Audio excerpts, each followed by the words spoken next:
오늘도 찬양곡을 두 곡 그렇게 정했고요. 찬송가 두 곡인데 같이 찬송 부르면서 은혜 되기를 바랍니다. 찬송가 260장 같이 부르려고 하는데요. 힘차게 부를 수 있어요. 마스크를 써서 이렇게 소리를 내서 힘차게 찬송하세 찬송하세 주님 우리를 구하셨네. 같이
할렐루야. 하나님께 영광을 올려드립니다.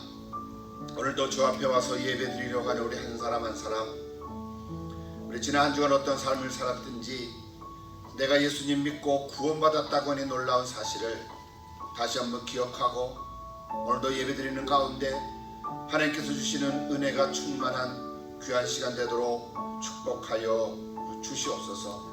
우리가 이 땅에 언젠가 태어났고 또 그 과정 속에서 누군가를 통해서 예수님을 알고 예수님을 믿게 됐고 지금까지 예수님 믿는 신앙생활을 해왔습니다.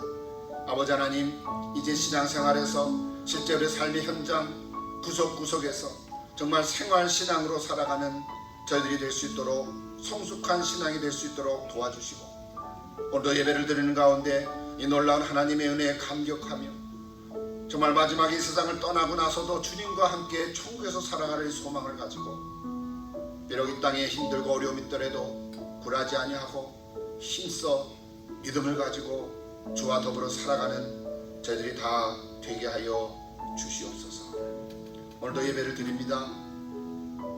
여러 가지 생각들이 있으면 이 시간 주님 다 내려놓게 도와주시고 몸은 여기에 왔사오니 하나님 우리 영으로 하나님께 예배하게 하시고 영으로 찬양하고 영으로 기도하며 또 내 문제들을 하나님께 올려드리는 귀한 이 예배 시간이 돼서 아버지 하나님, 이제 예배를 드리는 모든 과정 속에 성령의 임재하심이 있게 하시고, 그래서 우리의 예배를 받아 주시옵소서. 축복해 주시고 다시 한번 큰 은총을 베풀어 주옵소서.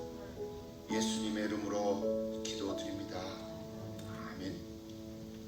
전능하사 전제를 만드신 하나님 아버지를 내가 믿사오며 그 외아들 우리 주 예수 그리스도를 믿사오니, 이는 성령으로 잉태하사 동정녀 마리아에게 나시고 본디오 빌라도에게 고난을 받으사 십자가에 못 박혀 죽으시고 장사한 지 사흘 만에 죽은 자 가운데서 다시 살아나시니 하늘으로서 전능하신 하나님 우편에 앉아 계시다가 저희로서 산 자와 죽은 자를 심판하러 오시리라. 성령을 믿사오며 거룩한 공예와 성도가 서로 교통하는 것과 죄를 사하여 주시는 것과 몸이 다시 사는 것과 영원히 사는 것을 믿사옵나이다. 아멘. 주보 사이에 있는 약한 나로 강하게 찬양을 같이 하면서 은혜되는 시간 되기를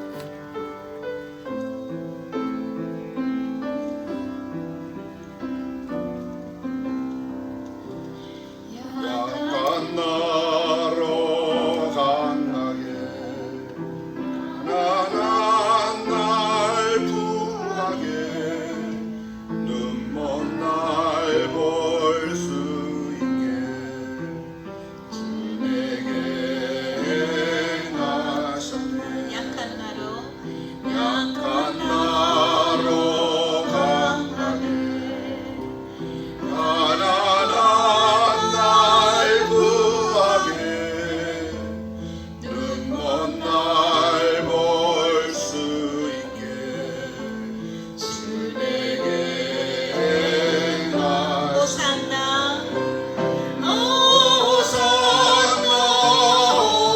호산나 주님 강한 어린 양.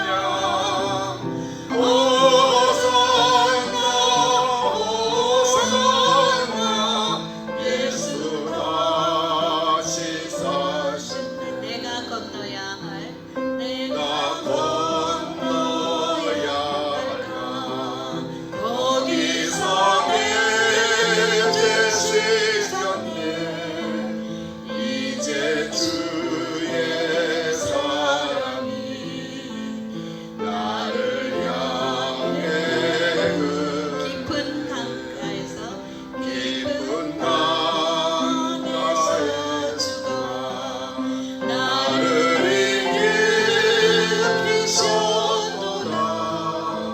구원의 노래 부르니 예수 자유 주시니.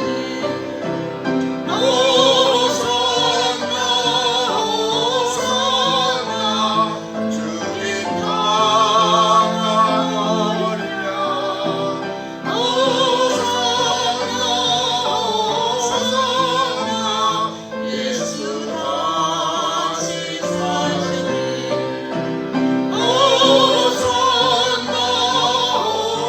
호산나 주님 강한 어린 양. 호산나 여러분 한번 일어나셔서 한번 불러보십시다. 호산나 가사다 아니까 내려놓고 우리 손 한번 들고 한번 기도하십시다.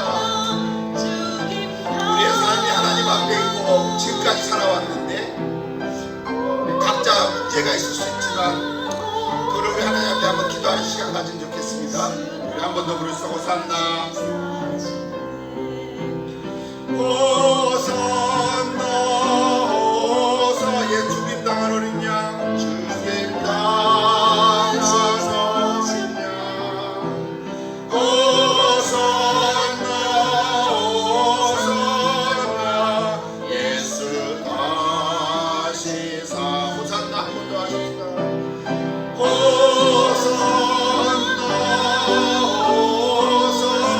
호산나 주님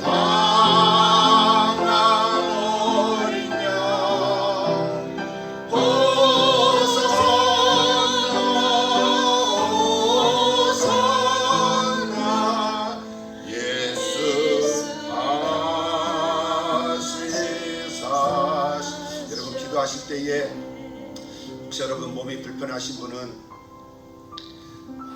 우리 손을 그 부위에 한번 대십시오. 머리가 아프다 하면 머리 한번 대시고, 뭐 이런 기도 자주 하지는 않지만 찬양하면서 그런 생각이 들었습니다. 여러분 한번 머리에 손을 주시고, 내가 눈이 잘 안 보인다 하면 눈에 손을 대시고, 잘 안 들린다 하면 귀에 한번 손을 대보시고, 이거는 무슨 능력으로 하는 게 아니라 그냥 내 믿음으로 하나님 고쳐주세요. 고쳐주세요. 그냥 마치 어린아이의 심정을 가지고 하나님께 기도하는 거지. 하나님, 내 마음이 답답하면 가슴에 손을 얹으시고, 시간 한번 같이 한번 예수님의 이름으로 한번 기도하면 좋겠습니다. 여러분이 기도하시는 거지. 우리 예수님 살아계시고 십자가에서 돌아가시고 부활하셔서 승천하시고 저 하나님의 보좌에서 우리를 위해서 중보로 기도하고 계시고, 사랑하는 내 아들아 내 딸아 염려하지 말라고 늘 말씀해 주시는데 우리는 그 눈을 감겨서 그를 보지 못하고 있을 때가 많습니다. 지금 한번 한 목소리로 한번 나를 위해서 한번 같이 기도하겠습니다. 오 할렐루야. 하나님 아버지, 부족한 저희들이 오늘 이렇게 예배해 왔습니다. 하나님 앞에 왔습니다. 하나님 일주일에 한 번씩 주님 앞에 와서 예배를 드립니다. 그리고 날마다 나의 삶의 현장에서 하나님 말씀 묻고 기도하고 하나님 큐티하는 시간도 갖습니다. 아버지 하나님, 오늘 이 시간 하나님께 간절히 기도하옵나니 하나님, 우리 가운데 육신의 질병이 있는 분들을 주님 고쳐주시옵소서. 하나님 아버지, 나는 힘이 없고 나는 연약하지만 예수님의 힘으로, 예수님의 능력으로, 예수님의 그 십자가의 피 묻은 손으로 안수하시면 하나님 아버지 깨끗하게 될 줄을 믿습니다. 아버지 하나님이여, 그 예수님을 믿고 그 믿음의 기도로 하나님 앞에 기도하고 아버지 하나님이 역사하여 주셔서 하나님 우리의 연약함을 하나님 긍휼히 여겨 주셔서 하나님 우리의 눈을 보여주게 하시고 내 역한 귀를 듣게 하시고 하나님 내 연약한 무릎을 세워주시게 하시고 내 답답한 마음을 풀어주시고 아버지 하나님 온전케 하여 주셔서 내 남은 삶 하나님 얼마나 남아있는지 모르지만 내 남은 삶을 통해서 하나님 영광된 삶이 될 수 있도록 성령님이여 축복하여 주시옵소서. 아버지 하나님, 우리 한 사람 한 사람을 축복해 주시고 내 사랑하는 아들아 내 사랑하는 딸 하나님의 자녀로 삼아주셨어. 하나님 이 땅에 사는 동안에 굴하지 말게 하시고 비겁하지 말게 하시고 세상과 타협하지 말게 하시고 비록 세상에 살지만 세상에 속아서 하나님 세상의 유혹에 넘어가지 않도록 하나님 아버지 담대하게 살아가는 저희들 될 수 있도록 하나님 역사하여 주시옵소서. 여러 가지로 힘들고 어려운 일들이 많이 있습니다. 우울해하지 않도록 도와주시고 내 눈을 들어서 하나님을 바라보게 하시고 하나님 아버지 식숙하게 살아가는 저희들 다 될 수 있도록 축복하여 주시옵소서. 예수님이 십자가에서 피 흘리시고 그냥 내 죄를 용서해 주시고 그거 달라 하나 끝나는 것이 아니라 내 온전한 삶을 회복시켜 주신 줄로 믿사옵니다. 아버지 하나님, 오늘도 이 시간 손을 얹고 기도한 그 부위에 놀라운 생명의 뜨거움으로 하나님 축복해 주시고 아버지 하나님 새롭게 하시고 치유의 역사가 일어나도록 역사하여 주시옵소서.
기도하시겠습니다.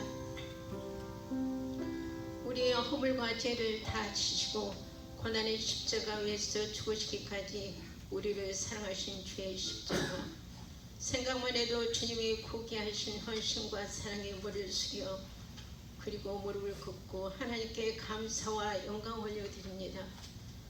불의 꽃과 같고 티끌 같은 우리를 위하여 독생자 예수 그리스도의 생명으로 우리를 바꿔주신 그 크신 하나님의 은혜에 또 다시 감사와 영광을 올려드립니다.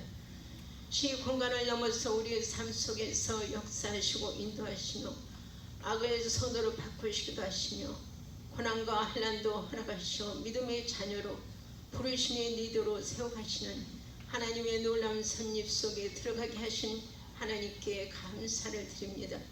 오늘도 주님 전에 머리 숙여 마음을 다하고 정성을 다하여 감사 기쁨으로 예배 드리기를 원합니다. 이 예배를 기쁨으로 받아 주옵소서. 우리의 삶 속에 이탈을 따지며 서로 원망하는 일이 있으니까 예물을 제단에 드리다가 거기서 내 형제에게 원망될 만한 일이 있는 것이 생각나거든 예물을 제단 앞에 두고 먼저 가서 형제야 화목하고 그 후에 와서 예물을 드리라 말씀하십니다. 진실로 내게 이르노니 네가 한 푼이라도 남김없이 다 갖기 전에는 결코 거기서 나오지 못하리라 하십니다. 우리의 삶 속에 일어나는 엇갈린 일들, 갈등, 화목하지 못한 일들 다 용서하시고 서로 사랑하고 화목하며 모든 것을 협력하여 선을 이루어 가시는 사랑하는 성도들 되게 하옵소서. 함께하지 못한 사랑하는 성도들 지켜주시고 건강하지 못한 성도들에게 건강에 축복하여 주옵소서.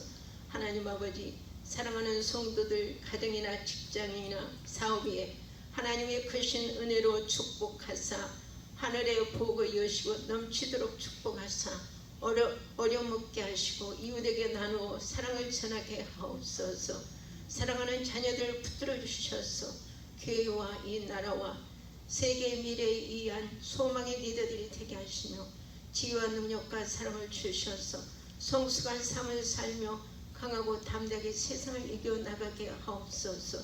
수진 자매님 어려운 상황 속에 간구하는 기도 들으시고 모두 협력하여 선을 이룰 수 있게 인도하여 주옵시고 이 파이낸스 잘 되어 모든 일에 잘 해결되게 하옵소서. 김영란 집사님, 김하자 권사님, 조성식 권사님, 윤차숙 권사님, 이혜경 집사님 친정 아버님과 오빠, 소녀딸, 오수경 형제님, 양봉승 형제님 연약한 부분 치유하여 주셔서 하나님께 감사와 영광 올려드리며 기뻐 찬송할 수 있게 은혜 나려 주옵소서. 말씀을 전하신 목사님 하나님의 정중에 붙들어 주시고 성령 충만하게 하시며 말씀을 선포하실 때 듣는 심령들이 하나님 의지하고 서로 용납하며 주님이 주시는 소망을 따라 사는 아름다운 사랑의 빛교회가 되게 하옵소서. 하나님 사랑의 빛교회 일꾼들을 보내주시고 빈자리 채워주옵소서.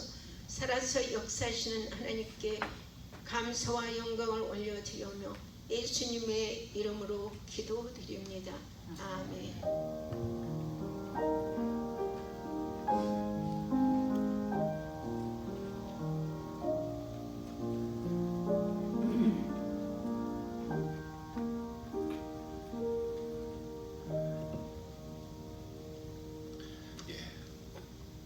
오늘 함께 나눌 말씀은 창세기 50장 마지막 부분입니다.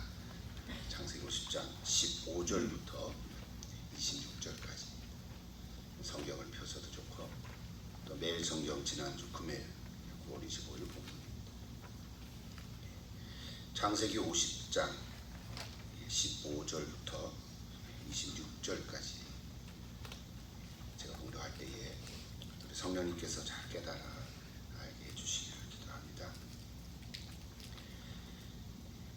요셉의 형제들이 그들의 아버지가 죽었음을 보고 말하되 요셉이 혹시 우리를 미워하여 우리가 그에게 행한 모든 악을 다 갚지나 아니할까 하고 요셉에게 말을 전하여 이르되 당신의 아버지가 돌아가시기 전에 명령하여 이르시기를 너희는 이같이 요셉에게 이르라 내 형들이 내게 악을 행하였을지라도 이제 바라건대 그들의 허물과 죄를 용서하라 하셨나니 당신 아버지의 하나님의 종들인 우리 죄를 이제 용서하소서 하며 요셉이 그들이 그에게 하는 말을 들을 때에 울었더라. 그의 형들이 또 친히 와서 요셉의 앞에 엎드려 이르되 우리는 당신의 종들이니이다. 요셉이 그들에게 이르되 두려워하지 마소서 내가 하나님을 대신하리이까 당신들은 나를 해하려 하였으나 하나님은 그것을 선으로 바꾸사 오늘과 같이 많은 백성의 생명을 구원하게 하시려 하셨나니 당신들은 두려워하지 마소서. 내가 당신들과 당신들의 자녀를 기르리이다 하고 그들을 간곡한 말로 위로하였더라. 요셉이 그의 아버지의 가족과 함께 애굽에 거주하여 110세를 살며 에브라임의 자손 3대를 보았으며 므낫세의 아들 마길의 아들들도 요셉의 스라에서 양육되었더라. 요셉이 그의 형제들이 이르되 나는 죽을 것이나 하나님이 당신들을 돌보시고 당신들을 이 땅에서 인도하여 내사 아브라함과 이삭과 야곱에게 맹세하신 땅에 이르게 하시리라 하고 요셉이 또 이스라엘 자손에게 맹서시켜 이르기를 하나님이 반드시 당신들을 돌보시리니 당신들이 여기서 내 해골을 메고 올라가겠다 하라 하였더라. 요셉이 110세의 죽음에 그들이 그의 몸에 향제를 놓고 애굽에서 입관하였더라. 우리 찬송가 17장 부르면서 준비한 음악을 하나님께 드리겠습니다.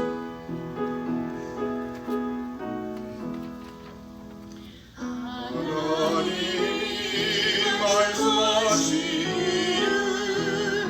내 마음을 너에게 바치오라.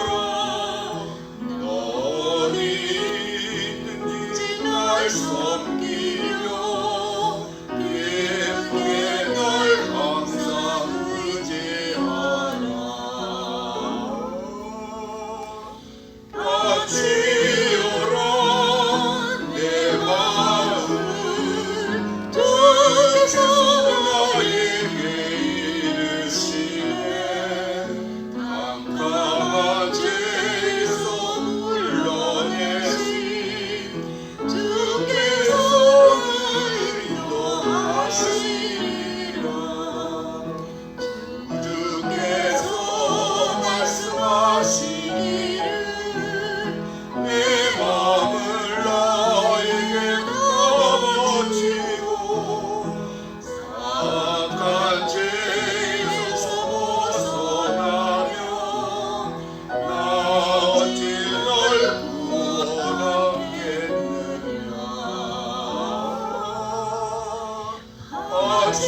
바치오라 내 마음을 주께서 너에게 이르시네.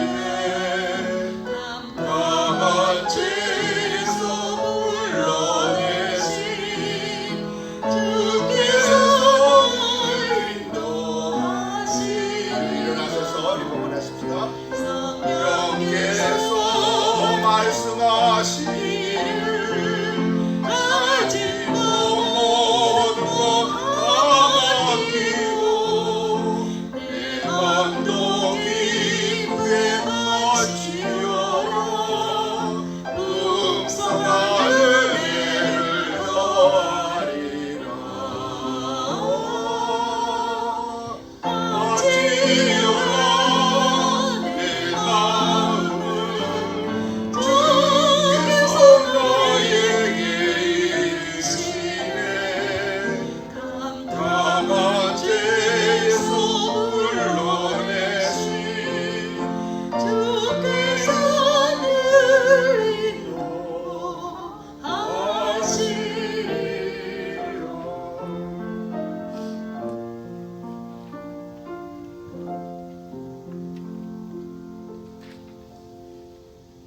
기도하시겠습니다. 은혜가 충만하신 하나님 아버지, 그리고 우리를 사랑하시고 귀한 목숨도 아낌없이 내어주신 우리와 함께 계신 아낌없이 내어주신 예수님, 또 우리와 함께 계신 성령님 감사합니다. 오늘도 우리 성도님들 모두 주님 앞에 나와 감사와 찬양과 영광을 하나님께 올려드립니다. 저희들이 즐겁고 감사하는 마음으로 이 시간 주님께 경배드리며 예물로 가져온 11조 감사헌금, 주일헌금, 선교헌금 등을 드립니다.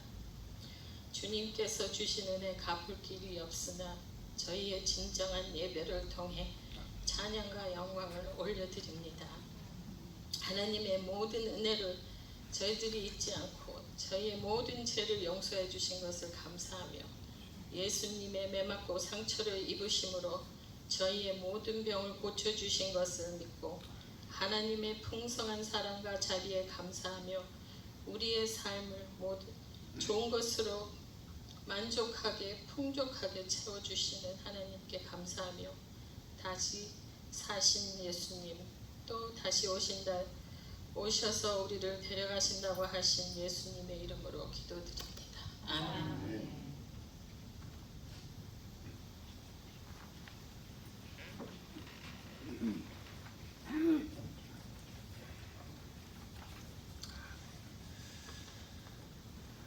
우리 코로나 시대에 신앙생활에서 생활신앙으로 이런 성경적인 가치관으로 저는 말씀을 이렇게 드립니다. 뭐 꼭 4번뿐이겠습니까마는 여러분 계속 지속되는 우리의 삶의 상황과 현실 속에서 여러분 메시지들을 꼭 마음에 좀 새기고 또 삶의 현장 속에서도 내가 하나님을 예배하며 믿는 그런 삶으로 살아가시기를 다시 한번 기도드립니다. 주보에 4가지 이렇게 다 실어놨는데 여러분 한번 자신 있게 보십시오. 삶을 형통케 하시는 하나님, 신앙을 성숙케 하시는 하나님, 또 나그네의 삶을 복되게 하시는 하나님, 그리고 오늘 악까지도 선하게 바꾸시는 하나님. 창세기의 야곱과 요셉의 이야기를 중심으로 제가 이렇게 설교를 이렇게 해가고 있습니다. 어떤 한 대학 교수가 이렇게 학생들에게 다음같이 물었습니다. 하나님이 존재한 모든 것을 창조하였는가? 그때 학생들이 예, 그렇습니다. 이렇게 대답을 했습니다.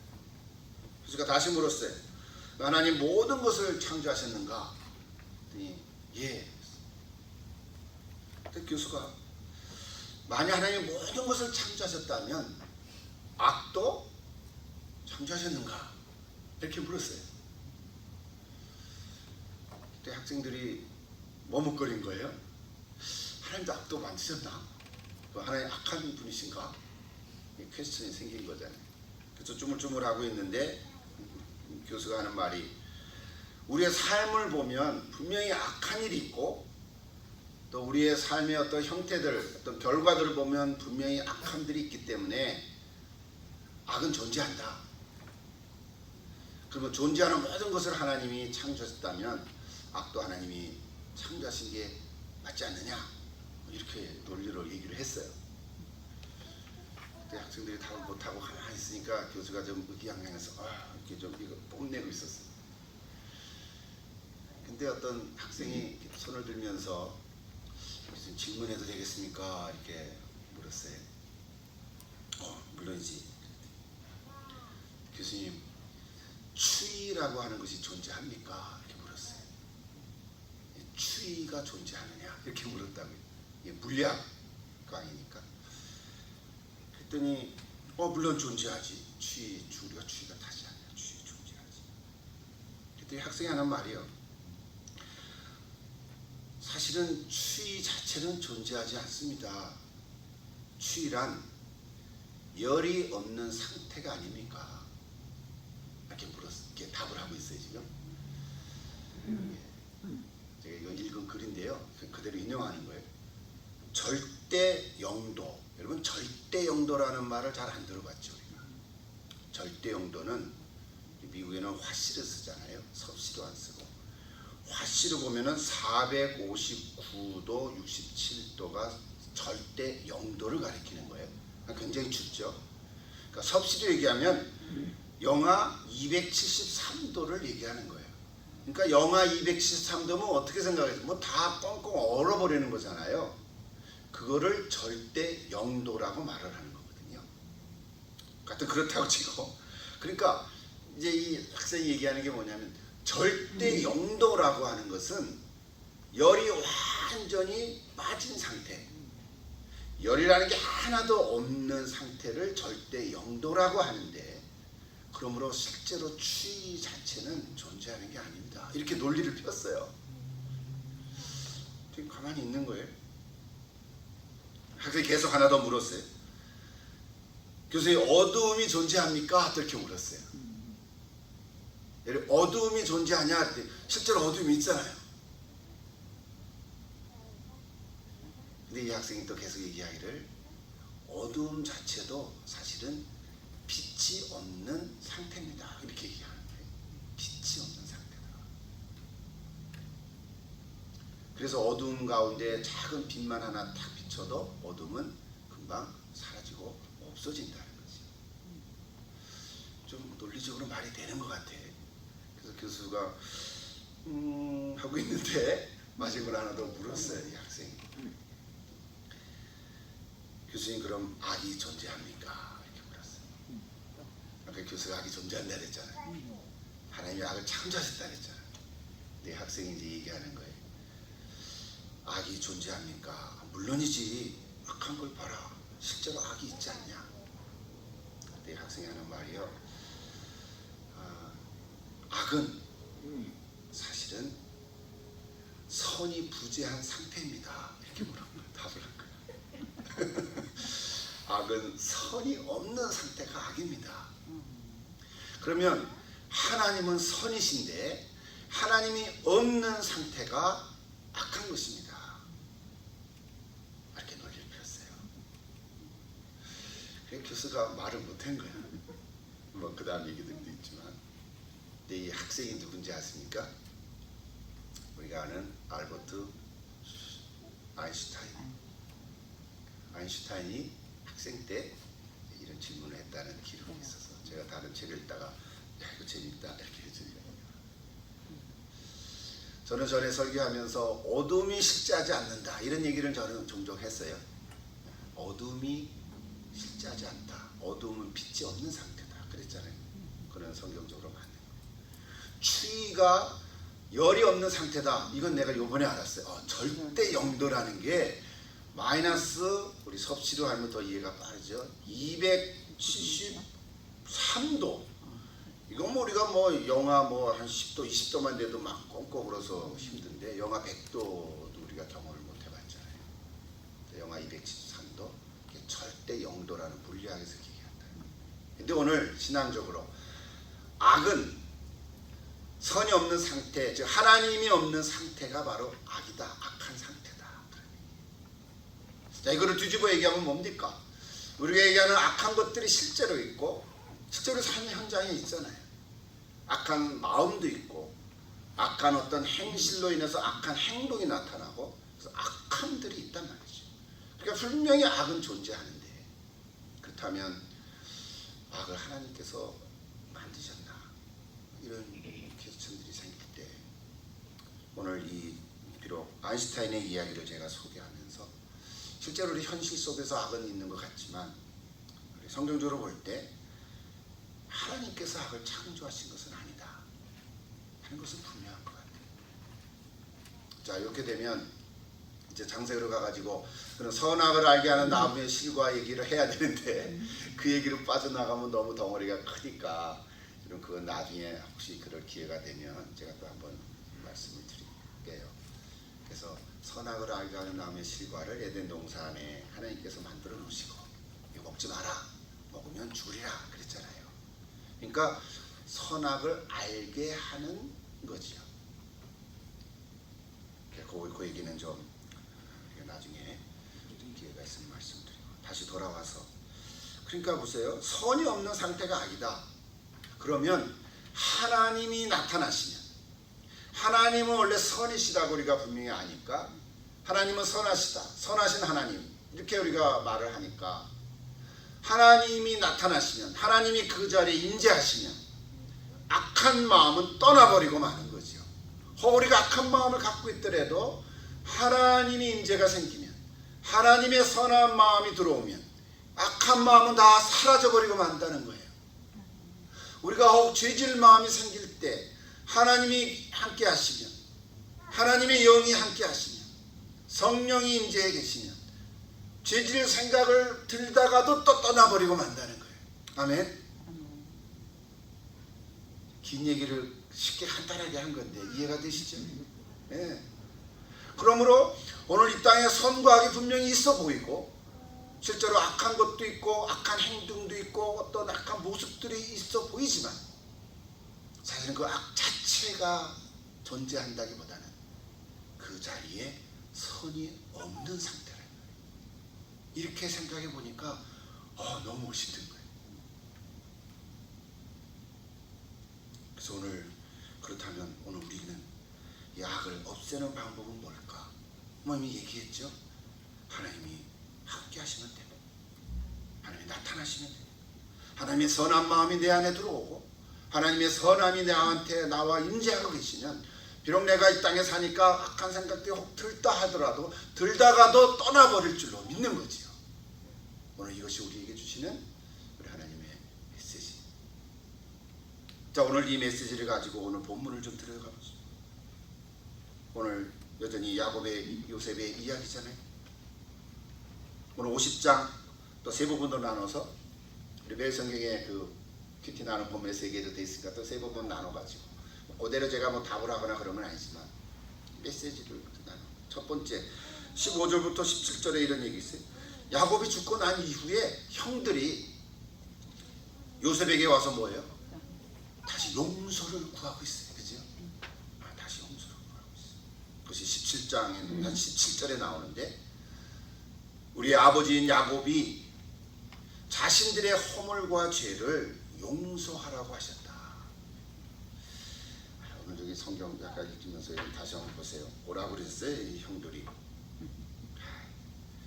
당신의 아버지가 돌아가시기 전에 명령하여 이르기를 너희 같이 요셉에게 이르라 내 형들이 내게 악을 행하실지라도 이제 바라본데 그들의 허물과 죄를 용서하라 하셨나니. 성경에 보면 야곱이 이런 말을 했다는 기록이 없어요. 그러면서 이 형들이 뭐라고 표현했어요? 저는 이 구절 읽으면서 당신 아버지의 하나님의 종들인 우리 뭐 이렇게 복잡해 호칭이 한번 읽어보세요. 제가 뭐 창세기 제가 뭐 수십 번 100번 이상 읽었지만 그 호칭을 보시라고요. 당신 요셉이잖아요. 당신 아버지 야곱이잖아. 야곱의 하나님. 자기네들 하나님이 아닌가? 그렇지. 자기네들도 하나님이잖아. 왜 자기 아버지의 하나님이라고 호칭을 해? 그렇죠. 어떤 할머니가 며느리의 하나님 뭐 이렇게 표현했다는 얘기를 우리가 좀 그렇게 얘기하는데 이 형들이 표현하기 당신 요셉의 아버지 야곱의 하나님의 종들인 우리. 그렇게 얘기하는 나도 하나님 믿으니까 나도 하나님의 종들이야. 하나님의 종들인 우리가 이렇게 얘기하면 호칭이 쉬워지는데 그만큼 지금 형들이 쫄아 있는 거야. 우리 흑석된 말이야. 우리 죄를 용서해달라. 용서하세요. 성경에는 형들이 말한 야곱의 유언이 직접적으로 기록한 것은 없어요. 근데 한번 생각해 보면 야곱이 그런 말을 했을 것 같기도 해요. 이 형들이 요셉에게 사죄를 청하면서 거짓으로 요셉을 기만하려고 한 것 같지는 않아요. 전에는 제가 야곱이 이런 말 한 것이 아니었는데 형들이 지어서 말한 건가 이런 생각을 한 적도 있어요. 성경에 안 나오니까. 근데 좀 더 이렇게 깊이 보면 아버지 야곱이 이 요셉의 보국이 좀 걱정되었다라고 볼 수도 있다는 거죠. 그러니까 좀 염려하는 마음으로. 그러니까 실제로 야곱이 이런 말을 했는지 안 했는지를 우리가 알 수는 없어요. 그러나 형들이 야곱이 아버지가 이런 말을 했다니까 그냥 한 거라고 생각하면 야곱이 그런 말을 했다라고 할 때 야곱이 왜 이런 말을 했을까? 야곱도 불안한 거죠. 자기 있을 때는 그래도 요셉이 이렇게 잘 지내지만 자기가 죽고 나면 혹시나 요셉이 자기 형들에게 좀 보복 같은 것을 하지는 않은가. 형제간의 우애로 잘 살아야 되는데 그런 게 좀 없어지지 않을까. 이게 염려하는 거죠.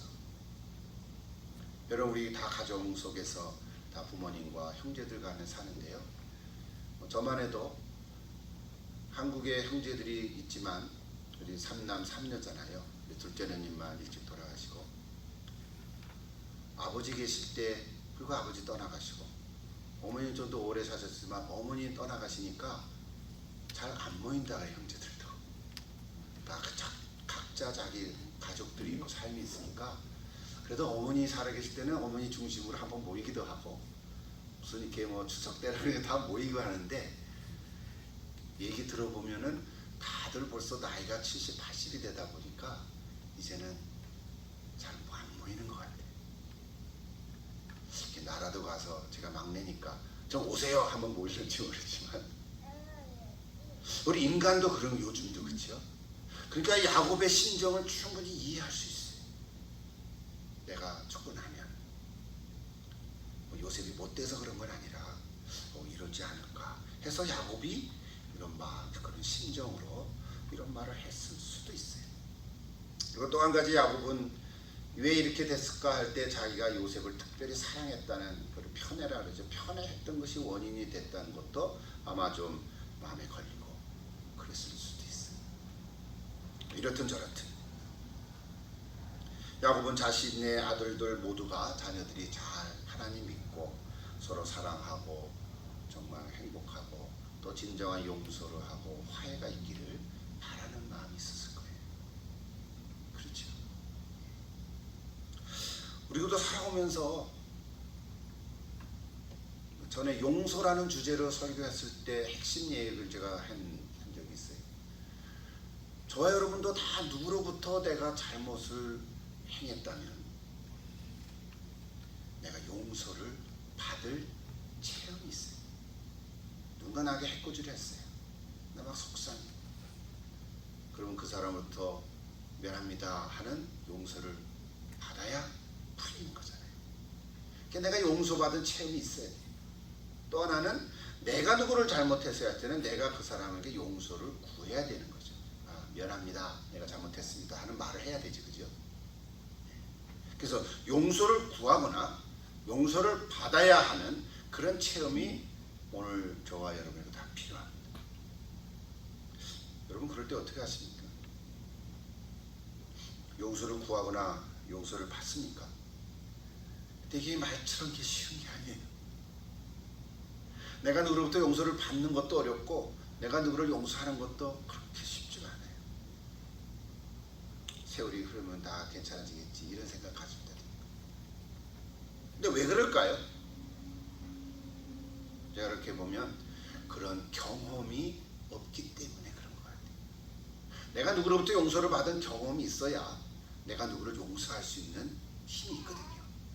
내가 누구로부터 용서를 받은 경험이 없으면 다른 사람을 용서하는 게 더 어렵습니다. 특히 우리 한국의 가정 속의 가부장적인 아버지들이 좀 그런 것 같아요. 마음으로는 다 자식들을 용서하는데 뭐 화도 내고 야단도 치고 그랬다가도 마음으로는 다 사랑하고 용서를 하는데 아들아 미안하다 아빠가 잘못했다 이 말을 못하는 거야. 그렇죠? 뭐 하는 사람도 있지. 요즘에는 다 잘하지만 옛날 아버지들은 잘 못했다. 그러니까 그 아버지의 용서함을 받지 못한 자녀들이 성장하면서 그게 응어리진 적이 많이 있어요. 그래서 그걸 풀어가는 거죠. 우리 상담도 하고 치유도 하고 뭐 그렇습니다.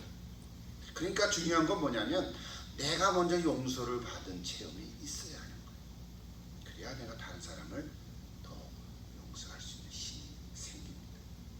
근데 실제로 이런 일이 일어나기가 참 드물어요. 특히 어렸을 때는 억울하게 부모로부터 특히 아버지로부터 상처가 좀 크거든요. 내가 뭘 잘못했는지도 못하는데 야단을 맞고요. 심지어는 매를 맞기도 하고 고통을 받는데도 설명도 잘 못하고 합리적으로 뭐 이렇게 말을 못한다. 그럼 또 대든다 그러니까. 그렇죠. 목사님도 있을지 몰라. 지금 이렇게 훌륭한 목사님들 있었죠. 우리 다 그런 경험들이 있다. 그러니까 속으로 상처가 돼서 곪거나 그다음에 다른 곳으로 터져버리는 거예요. 자, 이런 주제를 말하면 길어질 수밖에 없는데 결론만 얘기하면 뭐냐면 꼭 그 사람으로부터는 아니더라도 뭔가가 내가 받은 그 아픔과 상처를 용서받은 체험이 생겨야지 살아갈 수 있어요. 그것이 엄마일 수도 있고요. 아빠일 아빠는 야단쳤지만 나중에 따로 엄마가 그래 내가 대신 너한테 미안할게 이런 말 엄마들이 주로 잘하거든.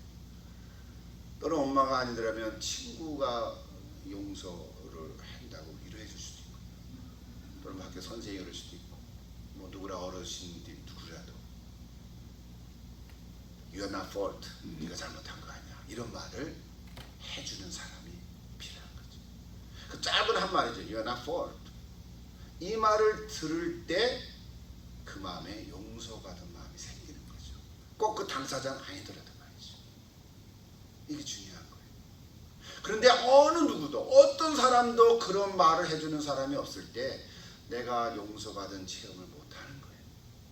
그래서 그런 사람들은 그만 세상을 떠나고 마는 거죠. 우리 한국이 자살 1위라고 그러잖아요. 꼭 그것 때문은 아니지만 여러 가지 이유와 동기가 많잖아요. 죽지 않고 함께 삽시다. 그 경기도 이재명 지사가 SNS에서 쓴 거를 제가 봤어요. 거기 쭉 한 페이지 썼더라고요. 정치적으로 호불이 있죠. 좋고 나쁘고 그걸 떠나서 그 사람이 하는 말이 많은 사람을 공감하게 하는 거예요. 너무 어렵고 정말 가게가 다 안 되고 문을 닫고 그래서 뭐 이렇게도 안 되고 저렇게도 안 되고 그래서 정말 죽어가는 사람이 평균 하루에 37명이라서 자살하는 사람이 한국에 하루에 37명 10일에 나오지도 않죠. 근데 거기에 우리 죽지 말고 함께 삽시다 그런 문장을 써서 많은 사람이 공감을 주는 것 같았어요. 오늘 여기 그래서 오늘 정경적으로 얘기하면 자 마지막으로 비록 어떤 사람으로부터 내가 용서를 해주는 용서를 받은 경험이 없다 하더라도 마지막 한 분이 계세요. 누구세요? 우리 예수님으로부터 용서를 받은 체험이 있으면 예수님이 여기 받지 우리 사람처럼 아무개야 내가 네가 그 억울하게 당한 걸 내가 용서하노라 뭐 이런 음성을 들으면 참 좋겠는데 그런 음성은 안 들리고 어디서부터 이걸 확신 가질 수 있어요? 바로 우리 성경 말씀을 통해서 내가 너를 용서한다. 내가 너를 다 용서하기 위해서 내가 십자가에서 죽었노라.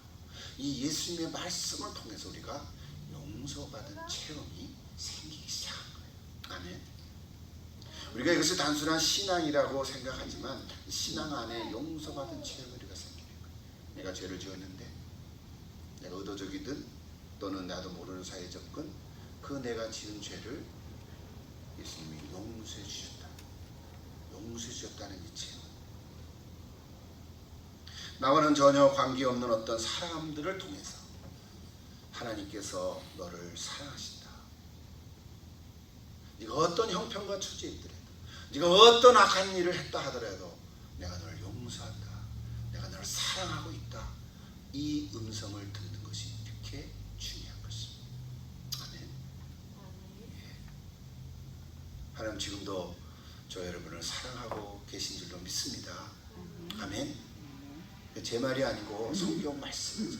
그 성경 말씀을 믿는 거죠. 근데 이게 성경이 나한테 말해주지 않으니까 우리 다른 사람들을 통해서 저 같은 목사나 또는 옆에 다른 이웃이나 또는 내 성숙한 어떤 신앙인을 통해서 형제님, 자매님 너무 염려하지 마세요. 하나님 사랑하고 계세요.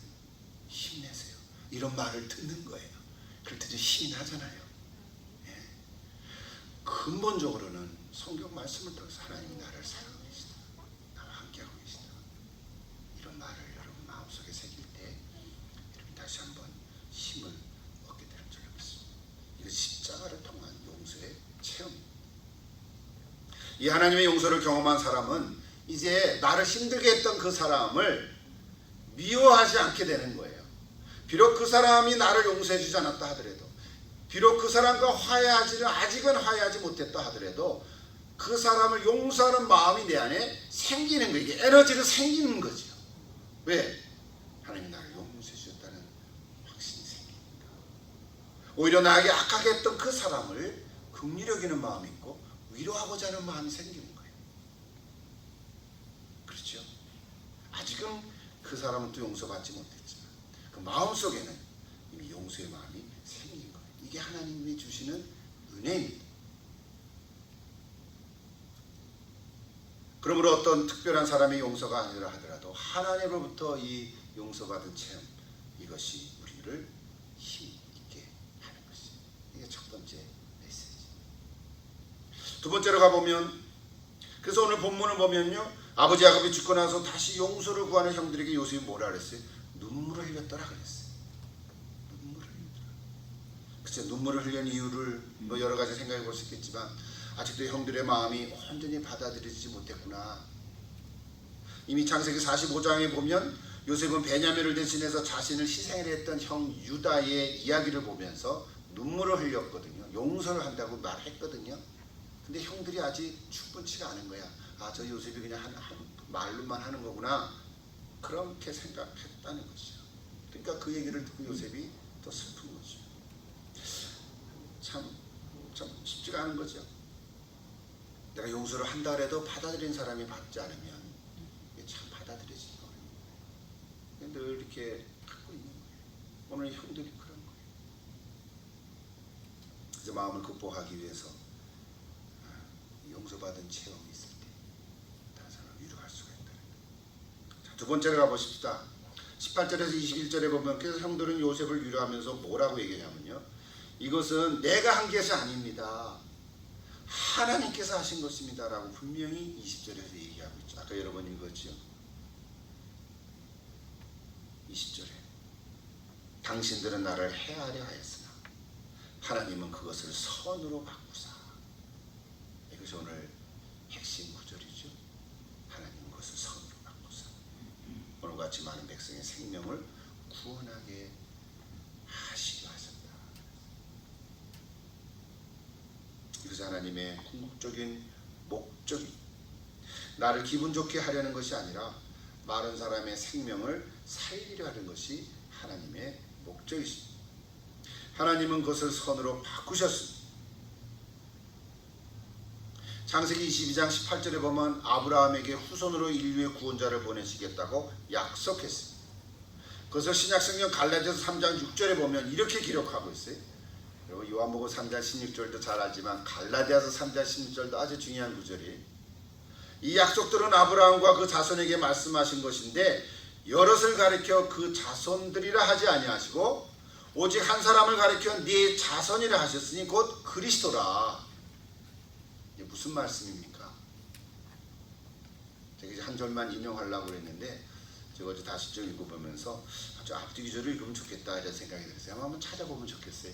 시간이 좀 가지만 갈라디아서 3장 16절, 신약성경 306면에 있습니다. 갈라디아서 3장, 성경에 갈라디아서 3장 한번 찾아보십시오. 신약성경 306면에 있습니다. 갈라디아서 3장 15절을 제가 읽을 테니까 16절부터 같이 한번 읽어보십니다. 갈라디아서 3장 15절 다 찾으셨죠? 305페이지 혹 6페이지 있습니다. 제가 15절 읽겠습니다. 형제들아, 내가 사람의 예대로 말하노니 사람의 언약이라도 정한 후에는 아무도 폐하거나 더하거나 하지 못하느니라. 그렇죠? 16절 같이 읽겠습니다. 이 약속들은 아브라함과 그 자손에게 말씀하신 것인데 여럿을 가리켜 그 자손들이라 하지 아니하시고 오직 한 사람을 가리켜 네 자손이라 하셨으니 곧 그리스도라. 자, 이게 무슨 말인지 좀 읽어보면 이해가 됩니다. 내가 이것을 말하노니 하나님께서 미리 정하신 언약을 430년 후에, 자 이거는 출애굽하는 거잖아요. 모세가 출애굽했던 거 430년 후에 생긴 율법이 폐기하지 못하고 그 약속을 헛되게 하지 못하리라. 만일 그 유업이 율법에서 난 것이면 약속에서 난 것이 아니리라. 자, 무슨 얘기입니까? 율법은 모세로부터 받은 거잖아요. 출애굽해서 시내산 광야에서부터 하나님으로부터 받은 것이 율법인데 이미 하나님의 약속 언약은 430년 전 아브라함에게 주신 거라는 거죠. 그러니까 그 약속이 율법으로부터 왔다면 폐기될 수밖에 없는데 그게 아니라는 거잖아요 지금. 그러나 하나님이 약속으로 말미암아 아브라함에게 주신 것이라. 율법이 오기 이전에 이미 약속했다는 거거든요. 그런즉 율법은 무엇이냐? 범법함으로 더하여진 것이라 천사들을 통하여 한 중보자의 손으로 베푸신 것인데 약속하신 자손이 오시기까지 있을 것이라. 그 중보자는 한 편만 위한 자가 아니나 하나님은 한 분이시니라. 그러면 율법이 하나님의 약속들과 반대되는 것이냐? 결코 그럴 수 없느니라. 만일 능히 살게 하시는 율법을 주셨더라면 의가 반드시 율법으로 말미암아 쓰리라. 그러나 성경의 모든 것을 죄 아래에 가두었으니 이는 예수 그리스도를 믿음으로 말미암아 약속을 믿는 자들에게 주려 함이라 그랬어요. 갈라디아서 얘기를 다 할 수는 없지만 핵심은 뭡니까? 지금 요셉이 이 형제들을 이렇게 용서하고 위로하고 하는 것은 내가 한 것이 아니라 하나님께서 선으로 바꾸셔서 그렇게 하신 것이다. 그 얘기를 하면서 지금 얘기하는 것을 갈라디아서의 사도 바울이 그것을 인용하면서 그것은 바로 예수 그리스도로 말미암은 것이다. 그런 거죠. 오늘 저와 여러분이 누구를 믿습니까? 우리는 뭐 요셉을 믿는 게 아니잖아요. 우리는 예수 그리스도를 믿는 믿음으로 뭐가 됐습니까? 영적으로 아브라함의 후손이 된 거죠. 이런 얘기 드린 거예요. 자, 다시 오늘 본문으로 들어가서 자, 21세기에 사는 저와 여러분에게도 이 놀라운 하나님의 구원 역사가 이루어진 것은 바로 야곱의 가족의 생명을 구원하신 이 하나님의 섭리 때문이었다는 거예요. 그러면 여러분의 가족 중에도 아직 예수 믿지 않는 사람들이 있으면 기도하십시오. 하나님, 우리 아이들, 또 우리 부모님, 우리 형제 구원받기를 여러분 간절히 기도하십시오. 요셉은 이렇게 악을 선하게 바꾸시는 하나님의 역사하심으로 위로하면서 형들과 그 자녀들을 돌보겠다고 21절에서 또 말하고 있어요. 이거는 단순히 인간적인 호의 이상이죠. 요셉의 마음에는 자기 삶의 중심이 하나님의 구원 언약 안에 있다는 거예요. 구원 언약 안에 있다는 거예요. 이것이 아주 중요한 것이에요. 그러므로 진정으로 용서할 수 있는 힘은 하나님께서 내게 행하신 일을 기억하는 데서부터 나오는 것입니다. 혹시 여러분 가운데 우리가 참 몇십 년 이렇게 정말 많이 살아왔지만 아직도 내가 풀어지지 않은 어떤 응어리된 부분이 있으면 뭐 다 잊어먹었다가도 갑자기 그 사람 생각나면은 또 화가 날 수도 있고, 그렇죠? 밥맛이 없을 수도 있고, 용서하는 마음이 안 생길 수 있단 말이에요. 그래서 그날은 늘 공치는 날. 이제 그러지 마시고, 그런 생각이 딱 들어올 때 내가 예수 안에서 용서받은 사람이지. 그러므로 내가 아직 그 사람으로부터 용서받은 말을 못 들었다 하더라도 내 쪽에서 그 사람을 용서하는 마음을 가질 수도 있다는 거예요. 아멘. 아직 그 사람 만나지도 않았어. 화해는 뭐 아직 안 했어. 몰라. 할 수도 있고 못 할 수도 있죠. 그러나 내 마음에 있는 그 응어리된 그 상처, 그 고통, 아픔은 예수님이 나를 용서해 주셨다는 것 때문에 내가 풀어줄 수 있고 그 사람 용서할 수 있는 마음은 생겼다는 거죠. 그렇다고 다 된 건 아니죠. 그러나 그 마음은 가질 수 있다. 그러므로 그것을 가지고 내가 하나님의 은혜를 가지고 오히려 그 사람을 위해서 기도할 수 있고 그 사람을 위로할 수 있다는 것. 아멘. 이게 아주 놀라운 거예요.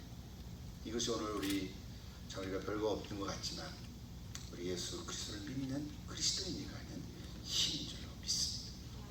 이건 보통 사람이 할 수 없습니다. 여러분에게도 이런 고백이 있기를 다시 한번 기도합니다. 마지막 한번 보시죠. 마지막으로 본문 22절에서 26절 한번 봅니다. 자, 요셉은 이제 하나님께서 약속하신 이 땅에 대한 유언을 남기고 인생을 마감합니다. 24절에 보니까 하나님께서 그들을 애굽에서 인도하여 아브라함과 이삭과 야곱에게 약속하신 땅에 이르게 하실 것이라, 이런 약속의 말씀을 합니다. 자, 요셉은 하나님께서 그 조상 아브라함을 통해서 주신 약속을 믿었어요. 의심하지 않았어요. 이게 무슨 얘기입니까? 자기는 잘 모르지만, 자기는 애굽에서 살게 됐지만 하나님께서는 반드시 애굽에서 평생을 살게는 안 하실 거라는 거죠. 반드시 적과 꿀이는 땅이라는 표현은 요셉은 할 수가 없죠. 그거는 모세 때 쓰던 단어니까.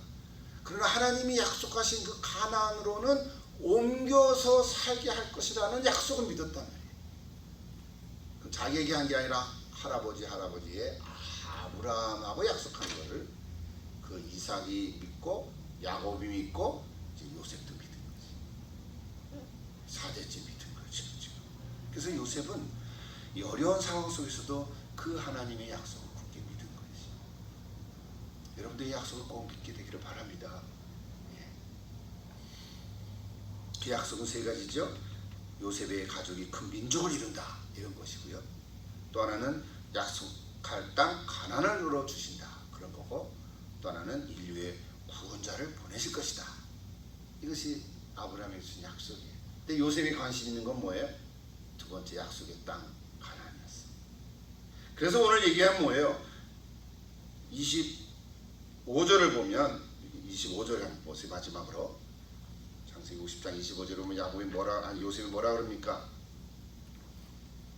이스라엘 자손에게 맹세하여 이르기를 하나님이 반드시 당신들을 돌보시리니 당신들은 여기서 내 해골을 메고 올라가겠다 하라. 유언이죠, 유언. 해골을 올라가겠다 하라. 그때는 아직 화장은 안 했어요. 내장을 했으니까 뼈 조각이잖아요, 해골이니까. 근데 요셉이 430년이나 지날지는 알지는 못했지요. 그러나 자기가 죽은 이후에 반드시 하나님께서는 지금 애굽에서 살고 있는 이 야곱의 형제들, 자기의 후손들, 그때 70명이 됐으니까 이제 더 많아지겠죠. 몇백 명, 몇천 명이 되겠지만 이 후손들이 언젠가는 반드시 애굽을 떠날 때에 내 무덤을 파서 내 해골을 가지고 가라. 어디로? 가나안으로 가라. 그의 유언을 한 거예요. 지난번에 봤죠? 실제로 이스라엘 백성들이 출애굽할 때 출애굽 12장인가 3장에 실제로 모세가 명령해서 요셉의 해골을 메고 떠나니라, 그 기절이 있었죠. 놀라운 거죠. 오늘 우리는 성경을 다 기록적으로 보니까 그렇겠구만, 그 정도지만 이거는 굉장한 거죠. 이거를 히브리서 기자는 이렇게 표현했어요. 성경 한 번 더 찾아보면 히브리서 11장 22절에 보면요, 이렇게 돼 있어요. 히브리서 11장을 다 읽으면 좋겠지만 다 시간이 없으니까요. 히브리서 11장 22절에 히브리 신약 성경에 있는 히브리 기자는 이렇게 요셉의 유언을 쓰고 있어요. 11장 22절. 믿음으로 요셉은 임종시에 이스라엘 자손들이 떠날 것을 말하고 또 자기 뼈를 위하여 명하였으며, 분명하죠. 이런 큰 그림으로 보면 요셉이 애굽에 나온 것은 다른 이유 때문이 아니라 하나님의 놀라운 구원 역사를 이루시기 위해서 자기를 먼저 보내셨다는 이 확신이 생긴 거예요. 그러니까 형들이 자기를 팔고 자기를 속여서 자기 인생이 힘들고 감옥에 갇히고 억울하게 어려운 삶을 살았다 하더라도 괜찮았던 거예요. 이게 요셉의 놀라운 믿음인 거죠. 그래서 형들도 용서할 수 있었고, 그래서 요셉의 유언은요, 최고의 신앙 고백의 절정이에요. 내 해골을 메고 가라. 이제 말씀 마칠게요. 여러분의 유언은 뭡니까? 혹시 정해놨어요? 아직 나 죽을 때가 안 됐는데, 이렇게 죽을 때 되면은 유언 하나 생각해내야지. 언제 죽을지 모르죠. 요셉처럼 내 해골을 메고 가라 그럴 거예요. 나 죽으면 내 무덤 파가지고 그 뼈가루라도 한국으로 갖고 가라 그런 거예요. 여러분의 유언은 뭡니까? 한번 생각해 보시면 어떨까요? 이렇게 주일날 설교를 듣는 가운데 유언, 그러니까 좀 기분은 안 좋을 수 있죠. 요셉은 해를 당했지만 그 악까지도 선으로 바꾸시는 하나님을 믿는 그 믿음으로 유언을 말했습니다.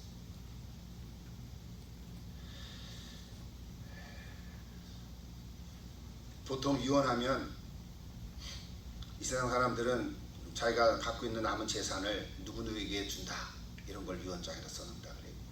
변호사 해가지고 공증도 받아놓고. 근데 그것도 뭐 훌륭하지요. 근데 또 뭐 물려줄 만한 재산이 있을 경우에 그런 거죠. 그러니까 주로 자식들에게, 자식이 많으면 골고루 나눠라. 또 그것 때문에 싸우잖아요. 아 참, 보기에 꼴 사나운 것들도 가끔 눈에 띄기도 하지요. 근데 우리는 다 모르니까. 어쨌든 또 부모 입장에서는 자식을 위하는 마음이 있는 건 사실입니다. 뭐 그거 뭐 훌륭하다고 봐요. 또 자식이 없으면 친척이라도 하도 누구라도 자기한테 참 고마웠게 한 사람에게도 주려고 하죠. 어려운 사람들을 위해서, 또 최근에는 사회에 환원하겠다 이런 사람들도 있고요. 또 미국에 또 많이 있죠. 다른 나라 사람들은 잘 모르지만 저 미국에 사니까 미국에는 청교도 정신으로 세우다 보니까 뭐 다는 아니겠지만 많은 경우에 미국에 있는 그 어떤 신앙인들은 자기가 이렇게 죽으면 자기 있는 것들 다 교회에 드리고 그런 적들이 많이 있어요. 사실 미국의 예배당들이 다 그렇게 세워진 것이, 물론 헌금해서 뭐 건축해서 세워진 것도 있지만 그 큰 목들은 사실은 그 신앙인들이 그 헌신한, 자기 것을 다 교회에 바치는, 그것을 신앙이라고 생각한 거죠. 요즘에는 그런 게 많이 없죠. 뭐 그걸 중요하고 생각하는 게 아니라 사실 우리 코로나 시대는 이제는 건물 자체가 그렇게 중요하지 않을 수도 있어요. 기업도 이제는 사무실 많이 안 쓰잖아요. 재택근무하다 보니까 줄어들고 있죠. 자, 그럼에도 불구하고 오늘 내가 갖고 있는 것이 뭘까 생각해 보면서 빚이라도 다 갖고 가면 좋겠다 그런 마음. 그러나 무엇이 어떻게 됐든지 하나님 나라를 위해서 예수님의 복음을 전파하는 일에 있어서 내가 그런 것들을 드린다면 그건 하나님께 영광이 될 줄 믿습니다. 그것이 무엇이든지 꼭 돈을 얘기하고 재산을 얘기하는 게 아닌 거예요. 오늘 내 유언이 뭘까? 뭐 이런 질문을 하다 보니까 뭐 이런 말씀을 나누게 되는 건데, 교회는 사실 건물이 아니라 사람들이잖아요. 저와 여러분이 교회거든요. 건물 자체는 있을 수도 있고 없을 수도 있는 거예요. 괜찮은 거예요. 그러므로 내 삶을, 내 남아있는 모든 것들을 하나님 나라를 위해서 드리고 헌신하는 것은 참 중요하죠. 이 히브리서, 전에 여러분 기억하는지 모르겠어요. 히브리서 11장이 몇 절까지 되어 있습니까? 히브리서 10장은 40절로 끝나죠. 제가 히브리서 11장 41절을 한번 만들어 보라 했어요. 히브리서 11장은 믿음으로 누구누구는, 아브라함은, 믿음으로 이삭은, 믿음으로 야곱은, 믿음으로 요셉은, 이렇게 쭉 기록하거든요. 구약에 있는 많은 인물들을 히브리 기자는 한 절 혹은 몇 절로 요약을 했어요. 그 사람 그 한 생애를, 그 사람 일생을. 그래서 히브리서 11장 40장이 끝나요. 그리고 12장 1절로 넘어가서 그러므로 이렇게 되겠죠. 우리에게 구름같이 둘러싼 허다한 증인들이 있으니 예수를 바라보자, 이렇게 해서 히브리서를 쓰고 있는데, 그 사이에 히브리서 11장 41절, 성경은 없지만 그건 내 기준이에요. 여러분 만들어 보세요. 그 41절 해놓고 동그라미 쳐놓고 믿음으로 나 아무개는 괄호 쳐놓고, 아직 안 죽었잖아요 우리가. 그 다음에 괄호 쳐놓고 어떻게 살았느니라, 그 한 문장을 히브리서 11장 41절로 만들어 채워버리는 거죠. 제가 그때 창세기 강의하면서 그 구절을 한 적이 있었어요. 히브리서 11장 41절을 만들어 보십시오. 그것이 나의 유언이 될 수가 있어요. 여러분 죽은 다음에 비석에 뭐라고 비문이 세워지겠어요? 저는 세우는 곳이 있는데, 하나님과 동행하다가 여기 잠들다 저기를 하는 것이 있는데 좀 더 구체화시켜야 되겠죠. 여러분의 유언은 뭐가 될 것 같으세요? 한번 생각해 보세요. 여러분에게 도전하고 숙제를 드립니다. 믿음으로 나 누구누구는 이러이러한 일을 하다가 떠났느니라, 살았느니라. 히브리서 11장 문장을 쭉 읽어보세요. 하나님께서는 오늘도 바로 우리의 삶의 현장 속에서 함께 하실 줄로 믿습니다. 삶의 현장 속에서 가정에서 살든지 일을 하든지 어디에서 무엇을 하든지 비록 힘들고 어려운 삶의 자리일 수는 있겠지만 그 속에서 하나님께서는 하나님 나라를 이루며 살아가도록 우리를 선하게 인도해 가실 줄로 믿습니다. 지금은 어렵고 힘들어도 그 가운데서도 하나님께서는 바꾸셔서 선한 길로 인도해 가실 것입니다. 이거를 믿고 가는 거예요. 오늘 9월 한 달간 신앙생활에서 생활신앙이로라는 성경적 가치관을 가지고 제가 창세기 말씀을 중심으로 설교했는데 여러분의 실제적인 삶의 현장에서 놀라운 하나님의 인자하심으로 형통한 삶이 되기를 기도합니다. 근데 이제 남아있는 삶 마지막까지 앞으로 10년, 20년, 30년 얼마 남았는지 모르지만 내 마지막까지의 모든 삶을 선하게 인도하시는 하나님을 바라보면서 여러분 하루하루 힘차게 살아가시기를 기도합니다. 그래서 오늘 우리에게 주시는 마지막 말씀, 메시지 여러분 하나님께 다 맡기십시오. 염려하지 마시고 하나님께서 함께 하실 것입니다. 기도하시죠.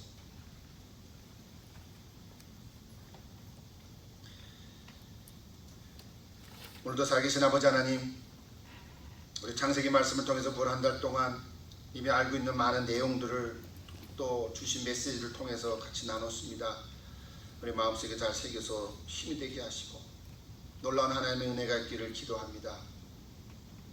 앞까지도 선하게 바꾸시는 하나님, 나의 마지막 삶까지 선하게 인도하실 줄로 믿습니다. 비록 현재는 힘들고 어렵고 병들고 아무것도 뭔가가 만지고 없을지 몰라도 반드시 하나님께서는 선한 삶으로 인도해 줄 줄로 믿사오니 나의 힘이 되신 여호와여, 내가 주님을 사랑합니다 고백하게 하시고 나의 하나님, 나의 하나님, 나의 반석이시오, 나의 요새시오, 나를 건지시는 나의 하나님, 피할 바위시오 방패시라고 고백하는 저희들 되게 하셔서 오늘 우리에게 주어진 삶을 하나님께 영광된 삶으로 살아가도록 축복하여 주옵소서. 예수님의 이름으로 기도드립니다.